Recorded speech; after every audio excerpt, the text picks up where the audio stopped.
সূরা বাকারার সেই বাকি ২০ আয়াত। বিদ্যুৎ চমক তাহাদের দৃষ্টিশক্তি প্রায় কাড়িয়া নেয়। যখনই বিদ্যুৎ চালক তাহাদের সম্মুখে উদ্ভাসিত হয়, তাহারা তখনই তাহাতে পথ চলিতে থাকে এবং যখন তাহারা অন্ধকারে আচ্ছন্ন হয়, তখন তাহারা থমকিয়া দাঁড়ায়। নিশ্চয় আল্লাহ ইচ্ছা করিলে তাহাদের শ্রবণ ও দৃষ্টিশক্তি হরণ করিতেন। আল্লাহ সর্ববিষয়ে সর্বশক্তিমান। হে আল্লাহ, হে মানুষ, তোমরা তোমাদের সেই প্রতিপালকের ইবাদত করো, যিনি তোমাদের ও তোমাদের পূর্ববর্তীগণকে সৃষ্টি করিয়াছেন, যাহাতে তোমরা মুত্তাকী হইতে পারো, যিনি পৃথিবীতে তোমাদের জন্য বিছানা ও আকাশকে ছাদ করিয়াছেন এবং আকাশ হইতে পানি বর্ষণ করিয়া তদ্দ্বারা তোমাদের জীবিকার জন্য ফলমূল উৎপাদন করেন। সুতরাং তোমরা জানিয়া শুনিয়া তাহাকেও আল্লাহ সমকক্ষ দাঁড় করাইও না। আমি আমার বান্দার প্রতি যাহা অবতীর্ণ করিয়াছি, তাহাতে তোমাদের কোনো সন্দেহ থাকিলে তোমরা ইহার অনুরূপ কোনো সূরা আনয়ন কর। এবং তোমরা যদি সত্যবাদী হও, তবে আল্লাহ ব্যতীত তোমাদের সকল সাহায্যকারীকে আহ্বান কর। যদি তোমরা আনয়ন না কর এবং কখনও করিতে পারিবে না, তবে সেই আগুনকে ভয় কর। আল্লাহ পাথর হইবে যাহার ইন্ধন, কাফেরদেরকে যাহা প্রস্তুত করিয়া রাখা হইয়াছে। যাহারা ঈমান আনয়ন করে ও সৎকর্ম করে, তাহাদেরকে শুভ সংবাদ দাও যে তাহাদের জন্য রহিয়াছে জান্নাত, যাহার নিম্নদেশে নদী প্রবাহিত। যখনই যাহাদেরকে ফলমূল খাইতে দেওয়া হইবে, তখনই তাহারা বলিবে, আমাদেরকে পূর্বে জীবিকারূপে যাহা দেওয়া হইত, ইহা তো তাহাই। তাহাদের অনুরূপ ফলই দেওয়া হইবে এবং সেখানে তাহাদের জন্য পবিত্র সঙ্গিনী রহিয়াছে, তাহারা যেখানে স্থায়ী হইবে। আল্লাহ মশা কিংবা তদপেক্ষা ক্ষুদ্র কোনো বস্তুর উপমা দিতে দ্বিধাবোধ করেন না।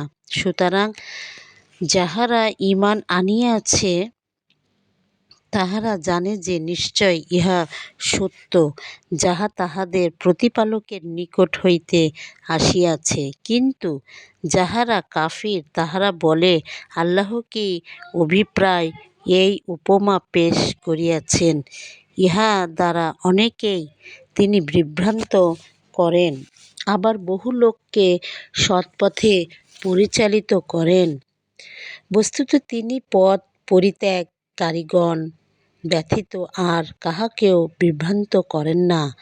যাহারা আল্লাহর সঙ্গে দৃঢ় অঙ্গীকারে আবদ্ধ, ইহবার পর উহা ভঙ্গ করে, যে সম্পর্ক অক্ষুণ্ণ রাখিতে আল্লাহ তাদের করিয়াছেন, তাহা ছিন্ন করে এবং দুনিয়ায় অশান্তি সৃষ্টি করিয়া বেড়ায়, তাহারাই ক্ষতিগ্রস্ত। তোমরা কিরূপে আল্লাহকে অস্বীকার কর, অথচ তোমরা ছিলে প্রাণহীন? তিনি তোমাদেরকে জীবন্ত করিয়াছেন, আবার তোমাদের মৃত্যু ঘটাইবেন এবং পুনরায় জীবন্ত করিবেন। পরিণামে তাঁহার দিকে তোমাদিগকে ফিরাইয়া আনা হইবে। তিনি পৃথিবীর সব কিছু তোমাদের জন্য সৃষ্টি করিয়াছে। তৎপর তিনি আকাশের দিকে মনোনিবেশ করেন এবং উহাকে সপ্ত আকাশে বিন্যস্ত করেন। তিনি সর্ববিষয়ে সবিশেষ অবহিত। স্মরণ কর, যখন তোমার প্রতিপালক ফেরেশতাদের বলিবেন, আমি পৃথিবীতে প্রতিনিধি সৃষ্টি করিয়াছি। তাহারা বলিল, আপনি কি সেখানে এমন কাহাকেও সৃষ্টি করিবেন, যে অশান্তি ঘটাইবে ও বজ্রপাত করিবে? আমরা তো আপনারই প্রশংসা ও পবিত্র ঘোষণা করি। তিনি বলিলেন, নিশ্চয় আমি যাহা জানি তাহা তোমরা জানো না।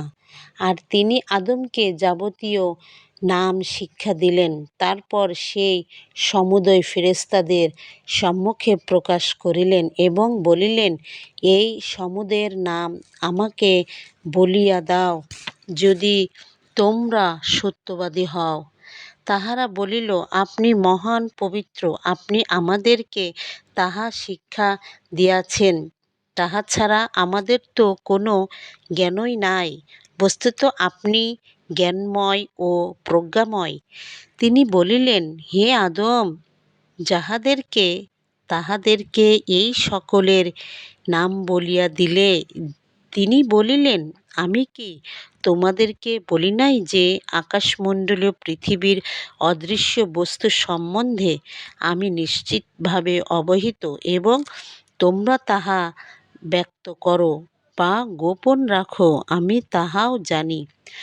যখন আমি ফেরেশতাদের বলিলাম, আদমকে সিজদা করো, তখন ইবলীস ব্যতীত সকলেই সিজদা করিল। সে অমান্য করিল এবং অহংকার করিল, সুতরাং সে কাফিরদেরকে অন্তর্ভুক্ত হইল। ও তোমার স্ত্রী জান্নাতে বসবাস করো এবং যেথা ইচ্ছা স্বচ্ছন্দে আহার করো, কিন্তু এই বৃক্ষের নিকটবর্তী হইও না, হইলে তোমরা অন্যায়কারীদের অন্তর্ভুক্ত হইবে।